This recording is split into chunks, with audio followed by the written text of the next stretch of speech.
It's June, which marks Louder with Crowder's annual Cultural Appropriation Month. Oh, that should have been a White Russian. What were we thinking? Where we take you on a journey to explore all of the wonderful, distinct, and mysterious cultures our great planet has to offer. Glad to be with you, man. This is, if you like culture, it's like your opinion. Buenos dias. Send in your costumes. You can send them in on Mug Club. We have the costume contest winners, of course, on Mug Club. Oh, I knew it. You stole your child's little shopping cart. Who are you wearing there, Gerald Morgan, number 2? I'm one of the warriors. I love the battle plan thing behind you. Yes. That's fantastic. Wow. Do I have to do this whole thing? You don't have to do the whole thing. No. I think I know what you are. Come on, guys. Why? What are you trying to say? Florida's a very odd state. I've had a little bit of an accident, as you can tell. Ah, it burns. You can just comment below if you want us to keep doing Cultural Appropriation Month. It's a lot of work for something this silly. And you can send in your costumes. louderwithcrowder.com/mugclub. Because to appropriate is to appreciate. If you've ever seen our southern border and observed there's no semblance of order, with litter that's straight out of hoarders.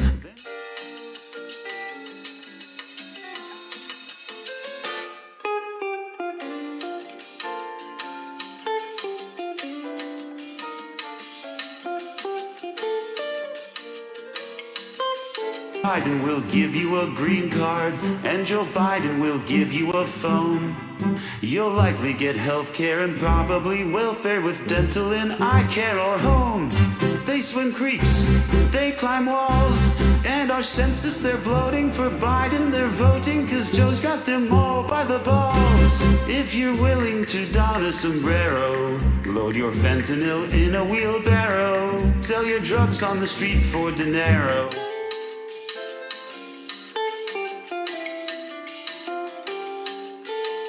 And Joe Biden will give you a phone.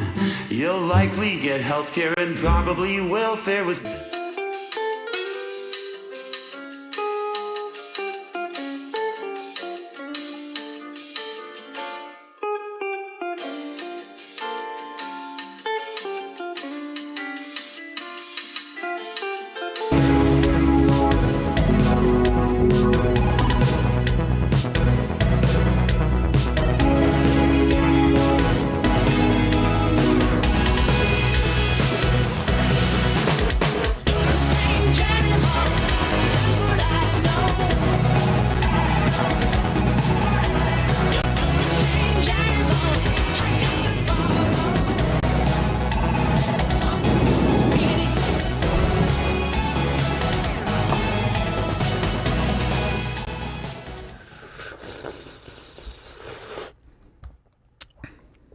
It's always nice when you have to dump the introduction Right off the bat. Love it. Coming in hot. Yes. Yeah. So yeah. All right. I'm Speak wet. yeah. I was just making sure. Every now and then we have an intro or we have a parody, and then we go back and we see it kind of, the culmination of the work, and we go, ooh. Yeah, we're gonna have to dump that. Yeah, the first couple lines are like, oh, that's kind of cute and fun, and then you're like, oh, This is dark. I didn't realize. Thanks, Pops Cracker. Oh yeah, pass the blame, why don't you? Yeah. Well, he wrote it.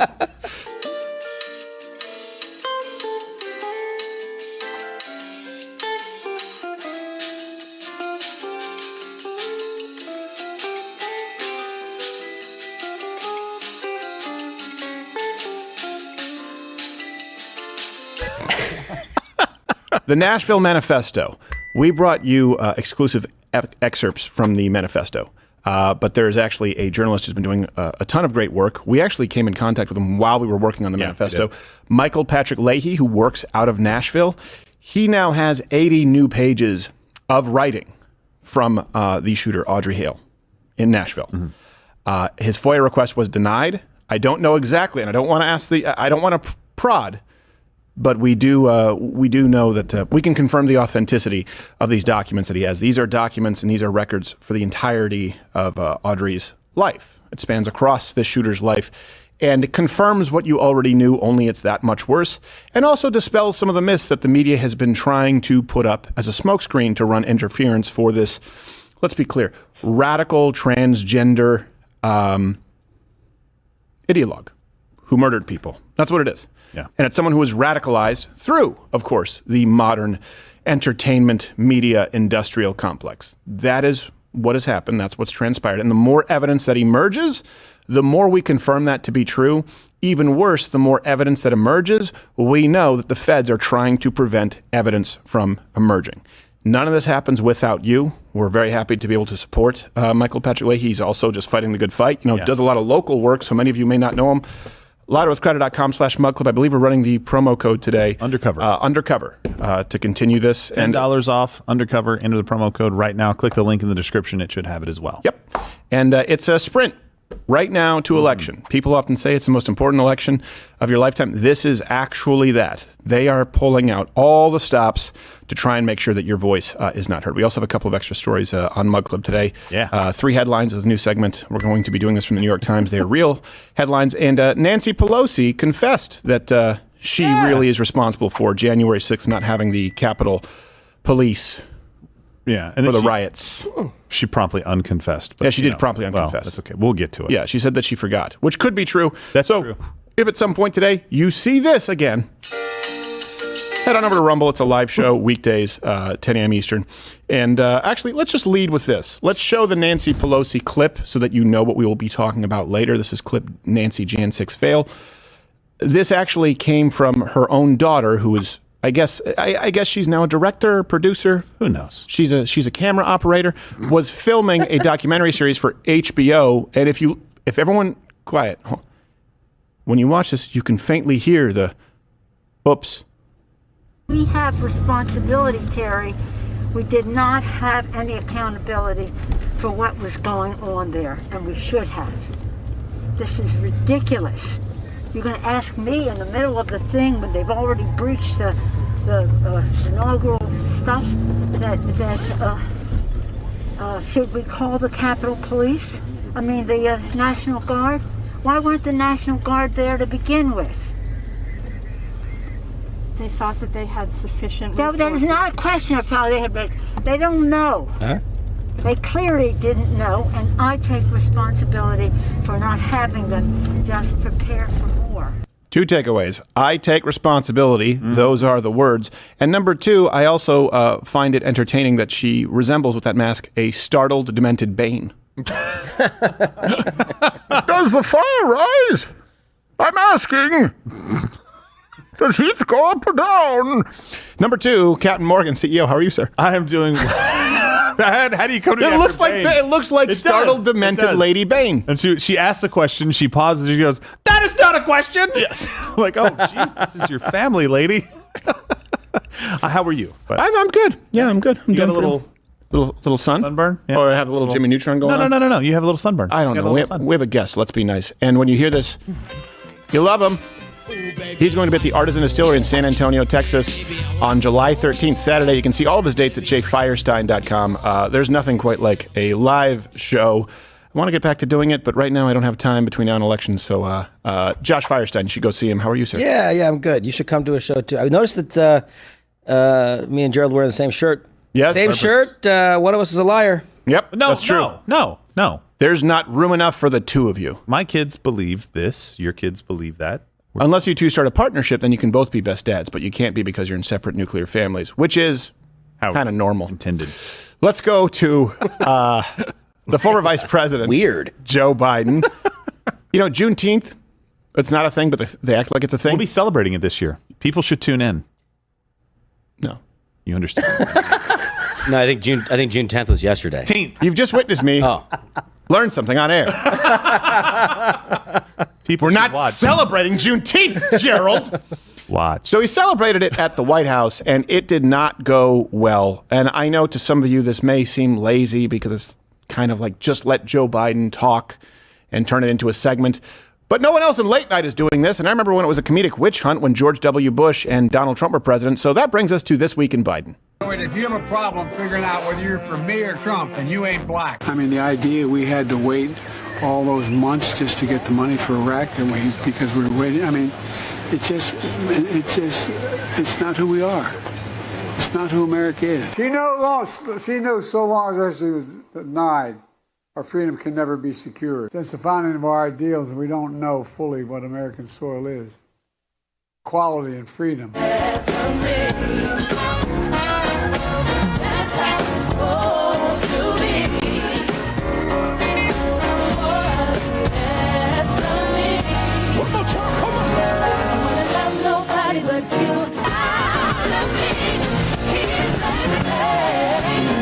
We already have a nigger mayor. We don't need any more nigger big shots. Could you call on me? Cause my heart is you. If you have a problem figuring out whether you're for me or Trump, and you ain't black. Now I know what you're thinking. No, we weren't just going to skim over this.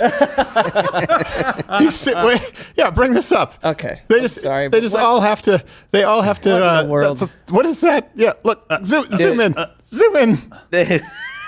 What the? It looks like. What's the name of the actor? What's the name of the actor? Joe Kumon, the guy from Amistad. Blood Diamond. Yeah, Blood Diamond. The Blood Diamond guy. Blood Diamond. The guy who Seal wishes he was. Guardians of the Galaxy 1. In a dress. He looks like Don Cheadle in a wig. That's the War Machine right there. It looks like he's about to say, "I'm getting too old for this shit." Yes. It looks like Predator without the mask. Sexual predator. And all the other black guys have to act like they're perfectly comfortable. Yeah, so he's normal amongst us. We're doing this bullshit. Is that Andre 1000? Holy crap. Used to be. How did this guy get front row? And also, this person has no business being there because let's just play that portion again because it only gets funnier. You see the first portion, and it's obviously there's no effort here. It still has a beard. Yeah, I don't know, black guy. It's impressive to have that 5 o'clock shadow. Not even a padded bra. Nothing. Offbeat, and then you zoom out, and then there are white platform shoes. It just gets I didn't even see the watch. shoes. Oh yeah, watch. Play. Offbeat, no business being there. He's got the lifted Hermans. Yeah, watch. What?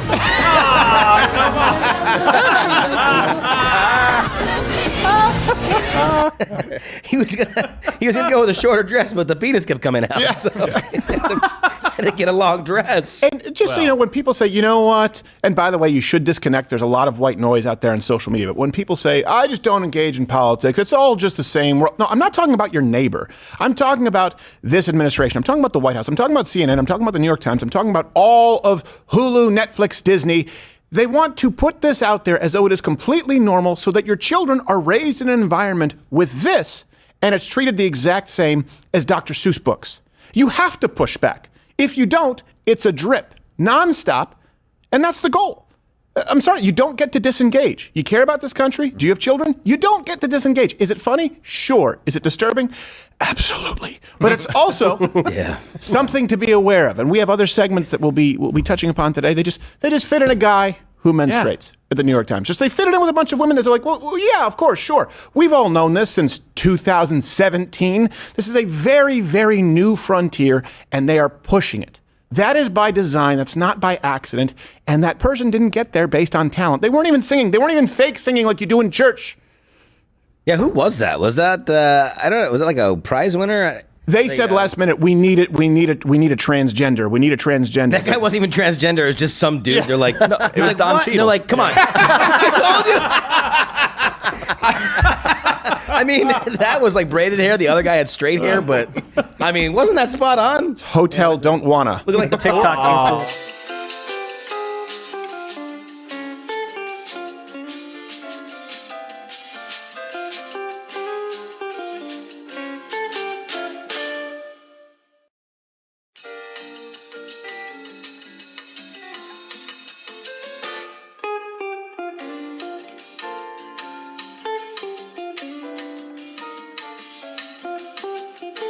Screw you, YouTube.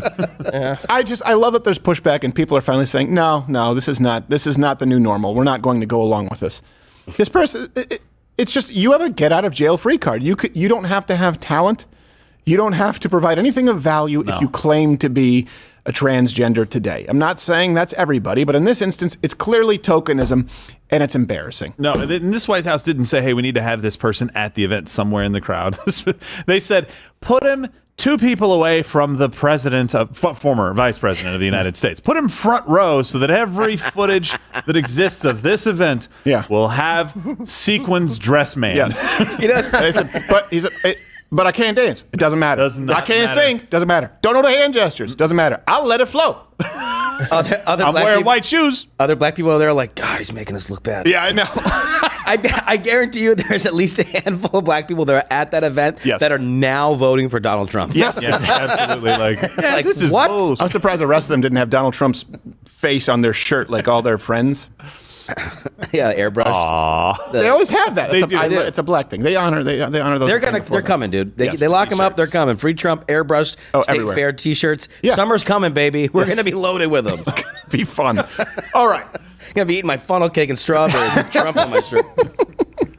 Speaking of loaded, what? Well, hold on. Before we get to that, the promo code that we have right now for my best dad ever shirt right now. So if you go to crowdershop.com, enter promo code DAD, you get 20% off your order. Best dad ever. Changed my mind. And it applies to the person wearing it. So you decided to do the post so you look like the cover of Stepfather. Yeah, I was gonna say, that's what you want your kids to want. I don't know how to finish that sentence. Listen, I am the best dad ever. That picture looks like a picture of a guy where I'd find a secret room in the house. Probably. By the way, yeah, he definitely hides in a book. Why did you pick a picture of me looking angry? You took it. I did you not. clearly know there's a camera, just like the guy in the sequin dress. Yeah, but That's not a surprise. I think they photoshopped a shirt. I don't know. Best dad ever, and Dad said we had to say that. I thought this one was Jesus is risen. Jesus is risen. Well, now you're comparing yourself to Jesus. Wow. Nice, Gerald. Nice, wow. Gerald. Comment below. Tell him I tolerate a lot of things. Blasphemy's not amongst them. Yeah, best dad ever, more like God. Okay? Yeah. Whoa. Yep. Promo code DAD for 20% off shirts. Okay. So, Nashville. Happy Father's Day. Sorry, it's a weird day. Hit the like button if you're okay with it. And the reason why is because we have a pretty intense segment here with a guest I'm very happy to bring on. I'm glad that we actually connected with this person while we were going through the saga, the Nashville Manifesto. And do comment below, what did you think was most revealing from the portion of the manifesto that Mug Club Undercover procured and released? And did you feel as though it was missing context? Because there were a lot of people out there who tried to fill in context, which really was a way of playing defense, a way of backfilling in a way that wasn't really honest. Now, there's a man who works locally there in Nashville, Michael Patrick Leahy, who had filed a FOIA, which was denied, but now he has 80 new pages of information, not specifically the manifesto. The only portions of the manifesto that are available from that spiral notebook came from the Mug Club Undercover unit, but information that relates to the shooter's life. Yeah. Information that provides more context. And it's as bad as you thought, only worse. And the scary part is not just the media, but the FBI running interference to try and ensure that you don't know about this. So it's been about a year, 2 months, I believe, some change, since Audrey Hale shot up Covenant School, Nashville, Tennessee. 6 people were murdered. Let me give you just a brief kind of memory refresher here. If you don't remember the Nashville Manifesto, here's an excerpt. We have for you today, exclusively here on Louder with Crowder, courtesy of Mug Club, first look at part of the handwritten manifesto of the Nashville shooter. Dark Abyss, Death Day, March 27th, 2023. Today is the day, yes. The day has finally come. I can't believe it's here. Don't know how I was able to get this far, but here I am. I'm a little nervous, but excited too. Been excited for these past 2 weeks. There were several times I could have been caught, especially back in the summer of 2021. None of that matters now. I'm almost an hour plus 7 minutes away. Can't believe I'm doing this, but I'm ready. I hope my victims aren't.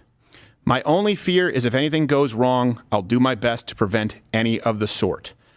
God, let my wrath take over my anxiety. It might be 10 minutes tops. It might be 3 to 7. It's gonna go quick. I hope I have a high death count. Ready to die. Ha ha. Signed, Aiden. So now the editor-in-chief of the Tennessee Star, Michael Patrick Leahy, will be here in a moment. 80 new pages. Something else important is, hey, could this have been prevented?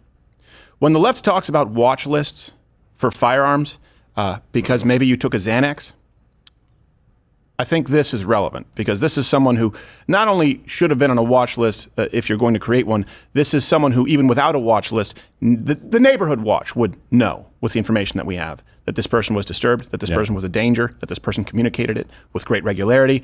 And certainly you would imagine that those in positions of authority, namely those in law enforcement, would be aware of this and be proactive. Instead, they've been proactive in trying to bury this information. So a memo dated May 11th, 2023.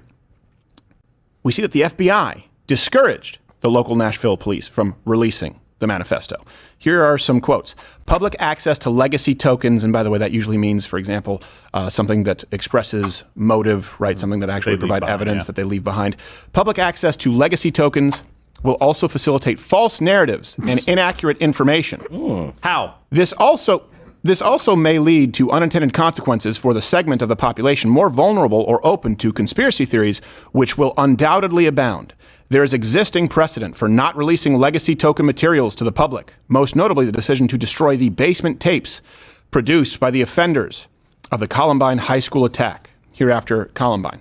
So hold on a second. Do you mean conspiracy theories like the mayor and the lawyer who represented a small portion of the families coming out and saying this was not politically motivated, this was just a one-off, this was a lone wolf, this was someone who didn't clearly have an ideology, this is somebody who just snapped one day? Do you mean those kinds of conspiracy theories? Do you mean the kinds of conspiracy theories when the manifesto, a portion of it, is actually released, where they say that's actually not authentic, that's made up, that's internet, that's just internet clickbait, and then, okay, well, it's real, but the truth is you shouldn't know about this manifesto because it hurts the families, and then some families come out and say, no, we actually want to know about this motivation. Do you mean those kinds of conspiracy theories?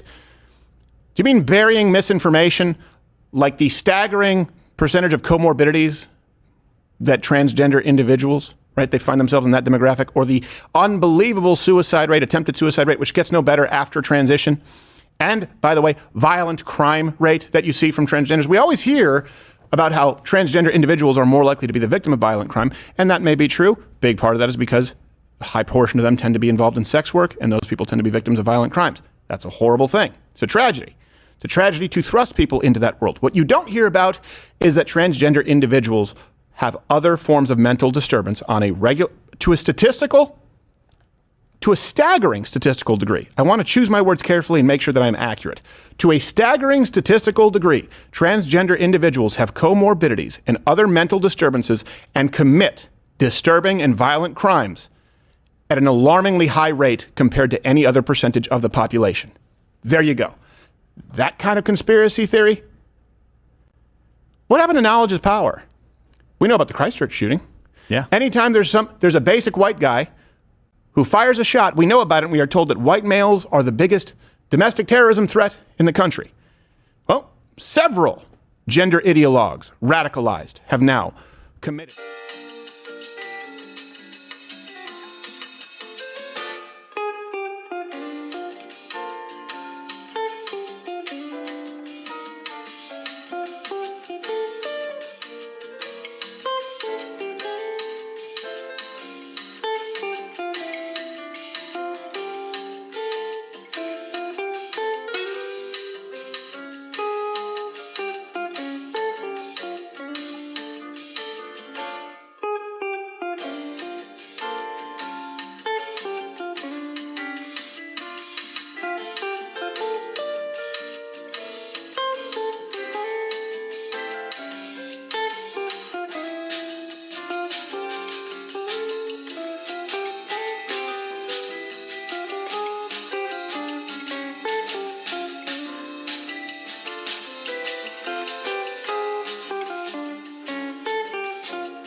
Subway car at night.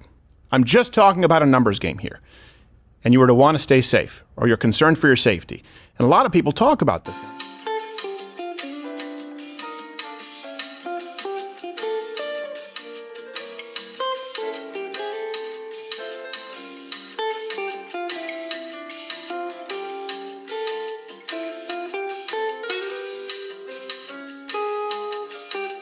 Him to help you. Yep. He's the kind of guy you want to be near. These are the statistics that you need to know. And it's one thing to ignore them, and it's another thing to actively hide them and cover them up. That is what is happening here. So the editor-in-chief of the Tennessee Star, Michael Patrick Leahy, will be here in just a moment. 80 new pages. Let me tell you what is included, and he'll be able to give us some more detail. Hale, the shooter, Audrey Hale, was in therapy for 20 years. Was prescribed multiple different psychoactive medications, buspirone, Lexapro, escitalopram, and I believe also hydroxyzine. This person fantasized about the attack as far back as middle school. Insane to me. Had written about it, which, by the way, is relevant to our Chippewa Falls exclusive. Multiple potential shooters. Multiple potential shooters. In the middle school age. Which was also hidden. Yeah, just remember that's like a 12, 13-year-old kid. This attack was planned for 5 years. This person called the suicide hotline 5 times. And this person wrote a suicide note for their parents. Now, if that just existed in a vacuum, you would say, well, this is just one person. Well, again, transgender individuals attempt suicide at a rate of approximately 42%. Wow. And post-op transgender people are still 19 times more likely to actually commit suicide versus the control groups. Now, it's hard to say pre-transition and post-transition because they decide not to study that. The major governing bodies, whether you're talking about the CDC, whether you're talking about the DOJ, or in this case, you may be talking about some cases NIH. Now, what we do know is it's a 42% attempted suicide rate for the transgender population as a whole. That doesn't necessarily differentiate between pre-op and post-op. We do have the numbers. Post-op, they're still 19 times more likely to commit suicide than the general population. Guess what? That's more than Jews in the Holocaust. That's more than black American slaves. Sorry, it's not because you can't take a dump at a Target. Which you can now. You can totally take a dump anywhere in Target. Yep. You can do it right there on the Starbucks floor. Like you can. Or the ones that still unfortunately have subways. Yeah. Oh, gross. So you have also, by the way, Hale wrote a 3-page entry about, quote, my imaginary penis days before the attack. And this seems to be a running problem, is that the penis there it's imaginary. It's on your head, Steven. Gosh.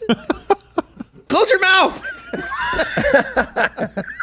You think you'd be mentally disturbed if you really, really wanted something that didn't exist? You were yearning for? And even if you managed to ascertain said imaginary, it wouldn't work. It wouldn't be functioning. You'd have to basically use it like a Reebok pump shoe. And we all act like this is normal. Yeah. Do you think people here can say, hey, we didn't know. Really? This person planned the attack for 5 years. What were you doing, FBI? What were you doing, CIA, aside from child pornography on your desktop computers? You know who's mad about this, too? The imaginary penis, but more than anyone. They're fighting back because a lot of companies are woke, not Adidas. My Adidas, looking for some swimming drawers and nearly puked all over the floor.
Unreleased pages of writings and context on the Covenant School shooter, Audrey Hale. Do I have that correct?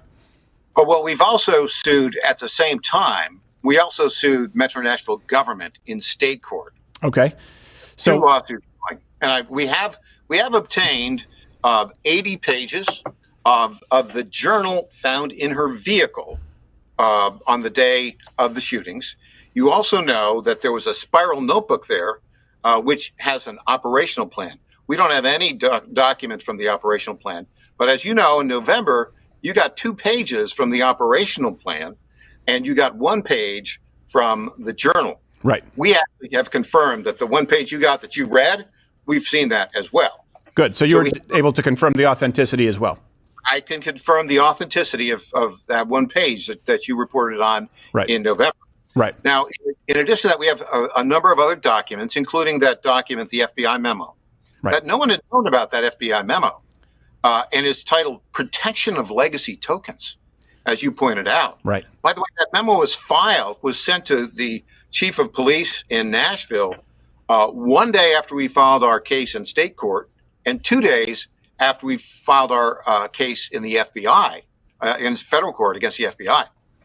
I want to add a couple things here, Stephen. Well, I want to add one thing. I appreciate your brass balls. I can hear them clanking because I know it's one thing to do what we do, as I'm a comedian, but also to have an undercover unit, but to also have to work and see these people, in local media. I know that is tough. I know, and I hate to say it, you will probably be a pariah with a lot of people. So genuinely, I appreciate it, but I want you to continue. Well, I appreciate that, Stephen. But, we're doing the right thing here. We're doing First Amendment stuff. We're reporting the news. Now, a couple things that are important. On the day of the shooting, the Metro Nashville Police Department went into the house of Audrey Hale, where she lived with her parents, and discovered at that time that she was being treated by Vanderbilt University Psychiatric Hospital. Her mother confirmed with them that she'd been under various levels of treatment for 22 years. 22 years since she was 6 years old. Now, what's important about this is there's a duty to warn for mental health professionals. And we've discovered from our sources that the first psychologist was aware that Audrey had threatened to kill her father and carry out school shootings. We've also seen documentation that when she went to Vanderbilt Psychiatric, she also confirmed she wanted to kill her father and she wanted to carry out school shootings. Mm-hmm. No one followed the duty to warn. Under Tennessee law at that time, you'd have to at least warn the victim, the father. Nobody did that. If somebody had done that, Stephen, this might have been a very different outcome. Yeah, it might have been avoided. Gerald, I know you have a question. Yeah, you just said something that made me think. One of the things that stood out to me in that one of the pages that we covered back in November was that she said that she almost got caught in 2021. Was there any insight from that? Was that maybe the Vanderbilt thing or one of the other issues that you just brought up? No, I don't know because her case was very interesting. There was a transfer from her first psychologist to Vanderbilt Psychiatric in late 2019 when the first psychologist said, went to the parents and said, there's suicidal ideation. Apparently, she knew at the time that there was homicidal ideation, but didn't tell the parents, from what we can tell. Right. The psychologist recommended that she be involuntarily committed. But when they went to Vanderbilt Psychiatric, they did something they called intensive outpatient program, 30 days. And then they put her out after that. Now, the other point to bring out, when she was 25, she was off her parents' insurance. And she lived at home with her parents and graduated from an art college in 2022. She had some jobs, with Instacart and delivering stuff, that kind of stuff. Yeah. She went to meet with her parents shortly after she's 25, and she said, I want to transition. And they said, okay, well, it's not that easy. And by the way, you can't do it with our insurance, right? Right. She then shortly thereafter got a Pell Grant from her college. And she used that money to buy the 7 guns and ammunition she used on the day that she murdered these kids and these staff members. What was the Pell Grant for? Her education at Nassau College of Art and Design. But you know how Pell Grant is, they just give you a check. Right. And, there are all these stories about people using Pell Grants to buy beer or buy marijuana or whatever. Right. She used it to buy guns. Wow. That is incredible, especially when you think of red flag laws and what they're pushing on the left, when right here, this is enforcing of the actual laws. The problem, really, we have a mental health crisis in this country, and the mental health system here in Nashville massively failed at multiple levels. And that's the real story here. Yeah. Well, and it massively failed because people are afraid. You know, your people need to understand the history here. The DSM-4 to the DSM-5 changed gender dysphoria from a mental disorder to gender dysphoria. It's now actually a definition of the symptoms of someone who is transgender. And there was no study for that change. There was no basis for that change other than political expediency. So they have to be very, very careful. Once upon a time, if someone walked in and said, hey, I want to cut off my penis, or I want to sew up my vagina, I'm being very frank here, and I want to transition, they would immediately have said, okay, we need some therapy here. This is abnormal. This is not mentally healthy. Now that actually gives them carte blanche for myriad of other very disturbing behaviors. Let me ask you this. I want to ask you one question, then move on to what's happening with you, because I know you're experiencing a court order right now regarding what you've published.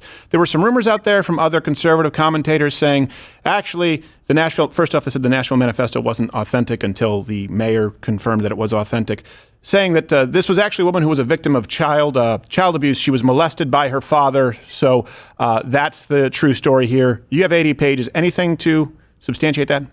We have 80 pages and a lot of other documents. And let me make clear, we've reviewed them extensively. There is zero zip nada evidence that she was ever abused sexually by anybody, her father, or when she was a student at Covenant School. Right. So that's a very important piece of information that hasn't been out there. Was there any kind of abuse at Covenant School or mistreatment that we know of? Not a bit.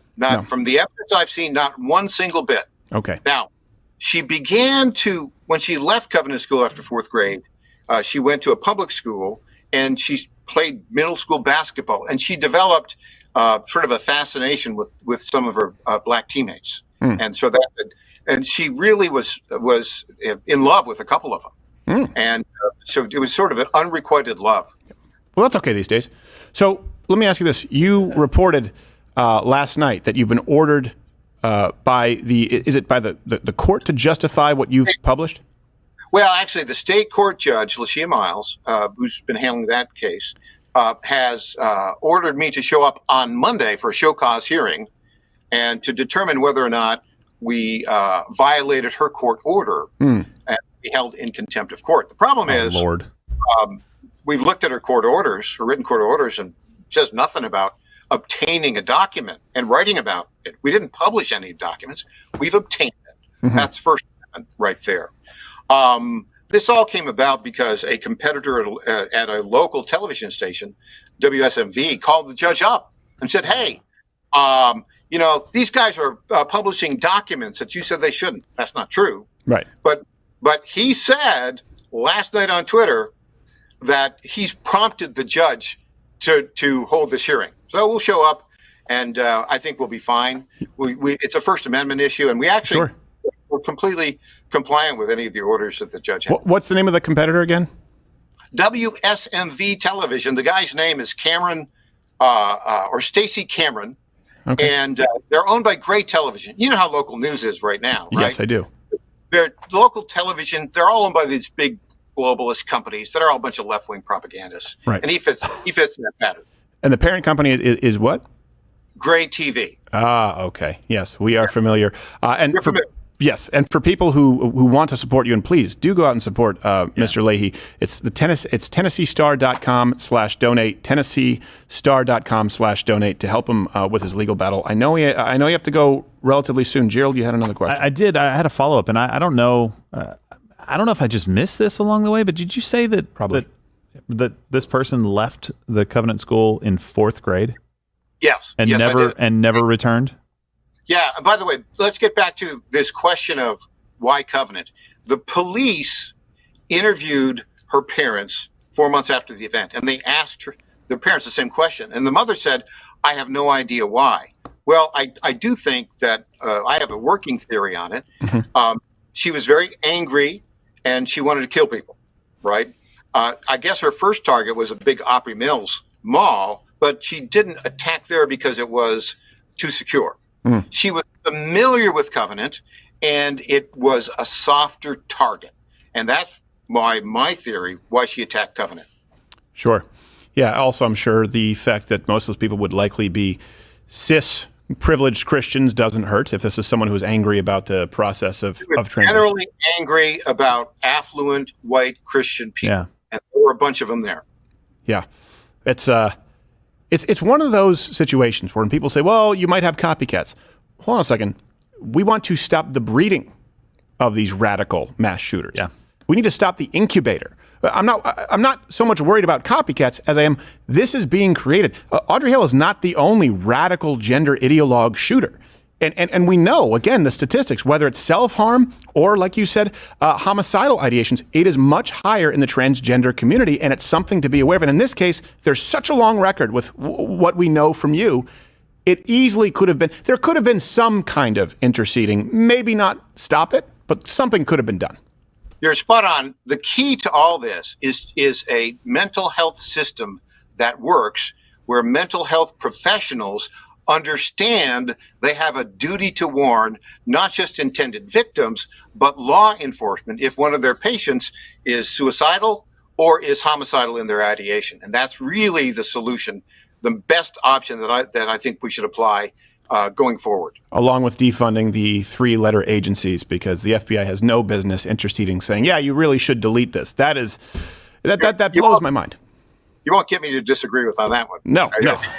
I think they cease to be useful. If they are not keeping people safe and they are proactively hiding information that will keep people safe, they no longer serve a function and they need to go away. I know you have to get going, but it's michaelpatrickleahy.com, or people can follow you on X at Michael P. Leahy, as I understand it. You got it. And also, legal fees are going to add up. TennesseeStar.com/donate. And thanks for mentioning that, Pete. Absolutely. Please keep up the good fight and let us know if there's anything new that unfolds or that we are allowed, because we have to be very careful here. We don't want to, we don't want to step on your toes. If there's information that we can publish that doesn't get you in trouble with the courts, because we've tried to be on this like a dog on a bone, and we know that you've been there too. We appreciate it, Michael. Thank you, Stephen. Appreciate the platform. Thank you, sir. Be well. This has been Michael Patrick Leahy, everybody. I always get nervous when someone has 3 names that I'll say one wrong. Like Neil Patrick Harris? Well, I just call him homo. It's an acronym, you see. Yeah. That does kind of make it easier. Yeah. Rolls off the tongue. Yeah. Tip of the lips. Well, and look, I hope what this does is that it produces an opportunity for more people to come forward that would have been like, I didn't know the 4th grade thing. Maybe I just missed it when we were covering it. I had no idea that it had been that long. Graduated from college, hadn't been there since 4th grade. I mean, that information alone is saying, hey, this person looked at a mall cop and said that's more secure than a school, where the most vulnerable people in our community, other than 85-year-old former vice presidents, reside, right? Like, well, that is the place that we need to make sure, like, okay, if they're going after soft targets, then we need to make sure that this is not a soft target. And you know what it means? It means you have to have, Paul Blart, like you have to have a mall cop, and they're go, oh, that's a hard target now because somebody has a gun there. Let's not just forget a mall cop. It's let's not forget that certain people love the mall. That's true. That's true. Yeah, that's. Also, let's not forget that this was the week of the Trans Day of Vengeance. It was. People are forgetting that.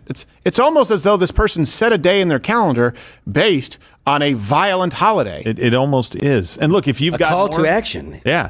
If you've got more information out there, like let this be the opportunity. Like let's end these things by, like you said, stopping them before they start. Yeah. I'm not worried about the copycat thing so much as I'm worried that our society will just keep producing these people and we'll keep turning a blind eye because they happen to be a part of the LGBTQ mafia and we can't do anything about it. So send your tips to lwctips@protonmail.com. Look, speak up. It's an opportunity to fix the problem. Now I'm going to Now you're screwing up. Michael, did it yourself, I almost said Neil Patrick Harris again. Michael Patrick Leahy is fighting. You join that fight as well. Yeah, and we have the discount code again for Mug Club. Use a promo code Undercover. You get $10 off. It is. Think about this for a second. It's not just what they didn't do. It's not just what they hid, meaning the authorities. If you were to have this information, and they did, whether it's, I don't know to what degree the FBI, the federal authorities had it, or local law enforcement, but I know that they had this. Not only did they do nothing, not only did nothing take place over the course of 20 years, but you would like to think that those in charge, for example, of getting to the bottom of something, would then go, oh, wait a second, this person went to this school. Wait a second, this person expressed hatred and violent homicidal ideation going back as far as middle school. Let me ask some of their classmates. Let me ask some of their teachers, right? You see these in the films, detectives, Kojak, they're showing up going like, where were you at this time?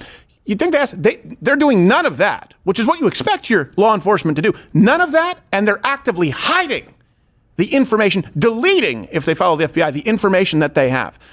They're not looking out for you. They're not looking out for you. So much could have been done. This is not one of those situations where there was a shooter and they go, straight A student, no problem, no one saw it coming.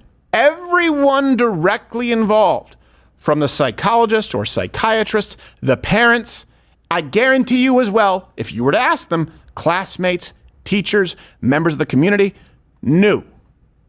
Everybody saw it coming. That's the reason for the cover-up. And it happens all the time. They always turn a blind eye to this. Remember? Stop Asian hate. Then the stats come out. Oh, wait, it's largely black Americans coming. Oh, it goes away. Stop anti-Semitic hate. Turns out it's largely pro-Hamas, pro-Hezbollah, leftists. We'll do away with it. Hey, mass shootings. Right now we're seeing that this actually wasn't a cis white Christian male. It was a transgender individual, and you have half a dozen less. Let's move on to the next one. Hopefully there's a white guy. There's no interest in keeping you safe. None. Hey, hold on a second. Let's stop crime here. Let's stop guns. All right. Well, let's close the southern border if you're dealing with the illegal guns. I don't want to do that. Can someone genuinely comment below? Where along the logic trail or the decision tree, whichever one you want to use, where is the left attempting to keep you safe ever? Ever. I'm not talking nanny state laws like seat belts or whatever it is. Actively taking measurable steps that could keep you safe. Let's protect our border. Let's make sure that illegal guns are dealt with. Let's make sure that law enforcement is held accountable. Let's make sure there's some accountability for our three-letter agencies. Let's look at the statistical realities and those people who are most likely to commit violent crimes and start with that rather than not only wasting time and resources telling everyone that they should be afraid of every cis, white, straight male, but actively pointing people towards the threats that exist. They're actively not only not taking these steps, they're lying to you about reality. Think about that. We saw it in Chippewa Falls. You see it with Nashville. You saw it with the Stop Asian Hate. You saw it with the Stop Anti-Semitic Hate Crimes. You see it with the southern border. Give me any example of a systemic attempt for people on the left to try and keep you, the American citizen, the law-abiding American citizen, safe. Genuinely, we'll check out the comments, and if there's a good explanation, I'll read it tomorrow. And you know what I'm going to hear? If his accusation against Stacey Cameron is true from WSMU, what the hell are you doing, Stacey? You're pissed off that somebody scooped you? I mean, that happened when we published the manifesto. There were some people that were like, I have additional information. You didn't have any additional information. You were just pissed off that the story came out. You should be happy that the story got out. You should be we're same team, right? Should be happy that the story got out, WSMU, because it's news that needs to be out there for people to be able to prepare better for this and for us to handle this problem. And instead, Stacey Cameron, if this is true, standing in the way going, Your Honor, but Your Honor. You're just like somebody pointing at Jews in the attic. You're doing the job for them. He's not the same team, though. I don't know if it's a he or a she. Stacey sometimes goes both ways. I don't understand. But here's the thing. We're not dropping that. We're going to be contacting Stacey and trying to find out exactly why Stacey did anything, did nothing. Maybe there's a reason. Maybe you should come on and have to defend why you're standing in the way and saying, haul this man into court for going out there and defying your order, Your Honor. Why don't you leave the Gestapo work to the Gestapo? How about that? And you know what? A lot of these people say, I was just doing my job. It's the higher-ups. That is one thing.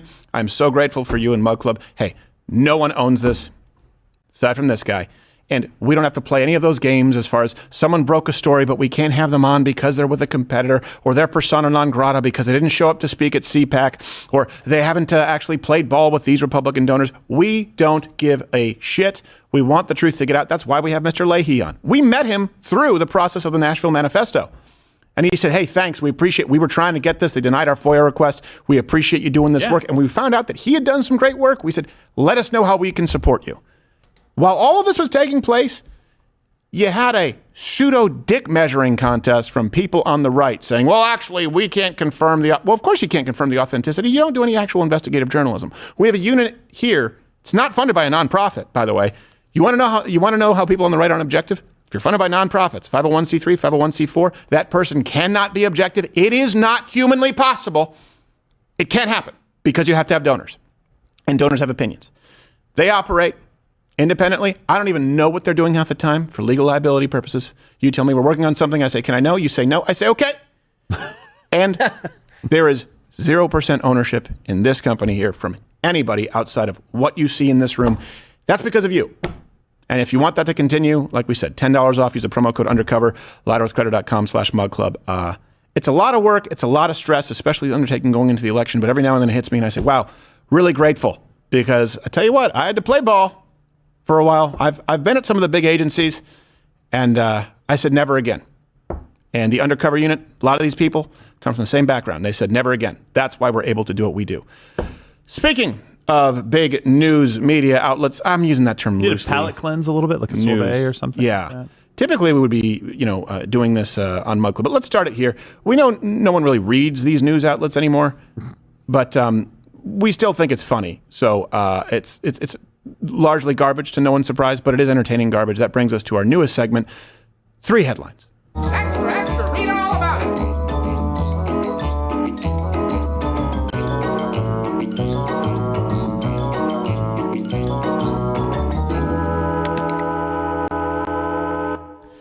And today it's the New York Times edition. All the news that's fit to print. Oh, no. New York City. New York City, Big baby. news. If you can make it here, well, you're basically a big city redneck. Welcome to the Big Adam's Apple, where women walk with Adam's apples. Yes. Take a bite. No. I will not. All right, fine. Don't wait. Take it so seriously. So the New York Times edition. This is a third place for these headlines. And we make all of the references available at louderwithcredit.com or link in the description. This is an actual headline. Is pants sizing sexist? Now, that's a leading question. Is that proper English, though? It just sounds weird. Pants sizing just makes my... I'll answer it. No. Probably is. I don't know. No, it's not. It's not? It's definitely not sexist. Oh. Pants sizing is not sexist. I think it's mathematical. Here's an excerpt. Yeah, I almost think so. I think like measurements, math. That's the right subject, right? Yeah, it's you know what? If anything, I should be complaining about pants sizing. Yes. Because I have to buy a waist that is at least 4 inches larger than my waist because men's pants are not made for men with any type of an ass. So I have to wear like a 36. You don't just have any type. I'm a 30. Yeah, I'm a 33. I'd have to wear a 36, and they're still snug around the thigh area. This isn't junk in the trunk. This is a whole caboose. Yes. Yeah. Look at this. Look at this. I'll show you this. Oh, jeez, don't make us look at bad. this. This is my waist. You see this? Can you guys see this? See this? This is the waist. And this. Look, there's no room here, but this is the waist. And no, they're not skinny pants. I'm just an abomination. It's not your fault, Stephen. The pants were sized sexist. Yes, they were. Yes. They were sexistly sized. Oh, boy. It's not even... Here's my favorite excerpt from this article. It says, the question of men's and women's sizing is a much more complicated question than it may appear. No, it's not. By the way, this is a gay guy that wrote this, so please do the voice. Okay. All right. The question of men's and women's sizing is a much more complicated question than it may appear, in part because the whole concept of sizing is not standardized. What, so that makes it sexist? It's not. Well, it is standardized through inches or centimeters. That's how it's standardized, and then people have different lengths of inches and centimeters, right? You have your waist, you have your. That's men's sizes. Yeah. Women's sizes are not like that. Well, there's actually kind of they have to go really small. They go, well, we're not going to be a 30. I'm going to be a 0. Yes, exactly. Or a double 0. Okay, bitch. Yeah, they have double zeros. Yes. Is that what is double zeros? Is that fatter or is that thinner? I know my wife. That's like the Tootsie Pop owl. And your wife is small. That's got to be a smaller Somalian refugee. Sorry. This person, it is in fact so fungible that it would send Hamlet round the bend. I don't even know what that means. I don't even know. I'm not even sure. I mean, I read Hamlet, but I'm not sure what that means. A string of gay statements. Oh, hey, look at this. By the way, got to break in really quickly. There's a verdict that has been reached in the Hunter Biden federal gun trial. They're not announcing it yet, but it looks like that Please tell me it's guilty. Being reached. We'll cover it. Please tell me. If they're not saying it yet, I think it is guilty. Research, let me know if you guys can I was find hoping anything it was on a casket, but it's not a hearse. I was hoping it was a Harold and Maude situation right there. Should be guilty. Guilty. And then these people mock this program. They don't provide their references. Is pant sizing sexist? You should be out of a job. How about that? Have you run out of things to complain about? You're a gay, weak male with a job writing about the sexism of pant sizes. At no other point throughout human history, in any nation or tribe, would you be useful for anything. You would be eliminated from the village. Do you understand that? Can you imagine? Whether it's Native American tribes, whatever, you can go back to the caveman where one man is sitting there like, oh, I want to talk about how our loincloth sizing is sexist. It's like, out! They're trying to hunt. If they're Native Americans, they're, running the native buffalo to extinction, which they don't tell you about. They would kill an entire herd of buffalo, and they couldn't even eat one whole one. They didn't have any preservation methods. Oh, living in peace. They would go, there's a bunch of buffalo. How much do you think you can eat? Oh, I guess I'm feeling peckish. Scare them all off the cliff. Let them rot. Why true. does it sound like the Nick Sandman guy? That's how all of them sound. Yeah. Second place. Americans hate high interest rates, why? One guess, bitch! Hold on, I'm trying to answer the question. Oh, greed. Or just, generally not enjoying paying more if you can pay less. This is me. I know I'm an outlier. If given the choice with the same goods or services to pay more of my money or less, I choose to pay less. But that's why? Me, Mr. Old-Fashioned. Hey, the bank's got to make their cut. Why? They're sitting there. There's an entire titling room there. They're going, Americans hate high interest rates. But why? Idiots. There's 7.9% mortgage rates out there, people. Come on, get on it. What are you waiting for? Here's an excerpt. It says, given that many Americans, for some reason, are determined to be negative about the economy, for some reason, blame America, and then they wonder why people don't trust them. You are insulting the rest of the United States for experiencing a negative economy. It's like, for some reason, it's called their life. For some reason, are determined to be negative about the economy, and inflation has subsided. Interest rates give them an alternative peg for their discontent. What? Yeah, determined to have a negative outlook. Yeah, why don't you just make interest rates 45%? I'm determined to be upset anyway. Yeah, exactly. So it doesn't matter how high you make it. I mean, can somebody? While we're at it, make it 2.4%. Yeah. What is inflation right now? I'm gonna be. The number right now? Percentage the number right now. I know it peaked at some point and it's come down a little bit. I just don't know where it's hovering.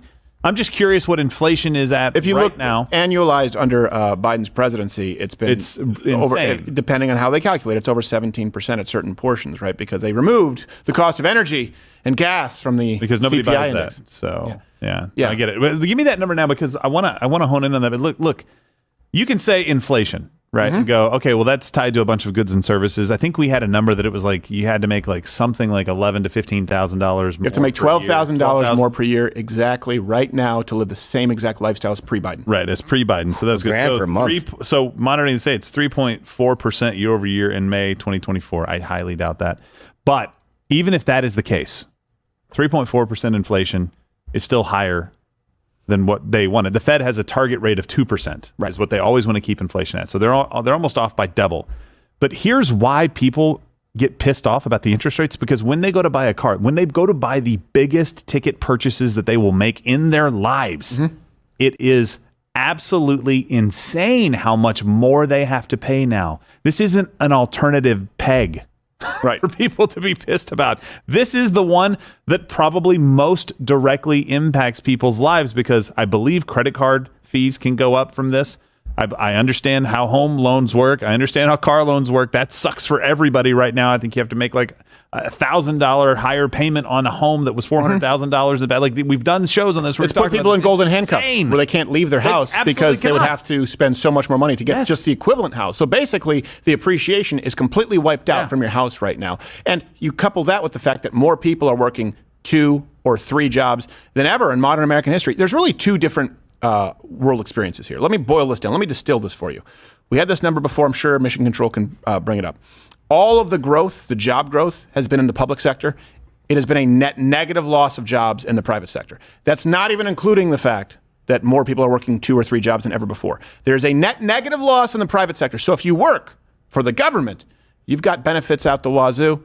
You're doing great. They added 70-something thousand new IRS employees, not agents, to be clear. You just spread that across the entire federal government and state governments. There's the public sector and the private sector. And then in the private sector, there's a very limited portion that usually involves media, the entertainment industry, people who work in intelligentsia, where they would tend to identify more with the public sector because they're relatively unaffected. Right? So you have public sector, doing great. You have to earn an honest living, and I mean that, honest living. I don't do the public servant thing. That's bullshit. Honest living, private sector, where someone actually voluntarily pays you for goods or services, you're doing very poorly. And they blame you. Also, it encourages bad financial decisions because, as I understand it, you end up with a lower interest rate often now purchasing a new car compared to a used car. You can get better rates right now. So think about that. You have people going, well, hold on a second. I know it's going to depreciate. It's not a good investment. And I've always been told historically that I should buy a used car, low miles. Instead, I'm doing the math. I'll get a new car. Here's some more golden handcuffs for you. You're going to be underwater. House, car. We've now made sure that all of them are effectively depreciating when you take inflation and the interest rates into account. Yeah. It'd be cool if all jobs were public sector jobs, Mm-hmm. Like if like the government would take over like farming. Oh no. And like industry and I think he's a communist. Like all the this is not this is just good economy. This is just, and then interest rates won't be a problem. Well, because you just borrow from the government. Plus those bourgeoisie have it coming. Yeah, that's right. It's time for the proletariats to take their rightful place. No, but that's what that is. That's what it makes me think of, though. When you go like, oh, they got all these great jobs and people are so happy. Yeah. They're happy when they're sucking off the government teat. Right. That's exactly what they want, right? They want you to be. You want to be sufficient or not sufficient. You want to rely on the government. You don't want to be self-sufficient. Let us provide it all for you. Then we can. They want a nation of serfs. Yeah. First place as far as. Should we save that for Mug Club?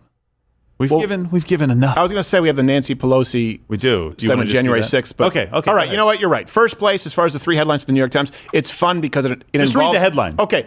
I'll read the headline and then you can see if you can guess where this is going because it's the New York Times. Push people away. I don't think so. Okay. We have a clip for this one. No. We'll hold the clip. It's not going to go on YouTube. We're going to hold it. From the New York Times. Talking about periods is taboo.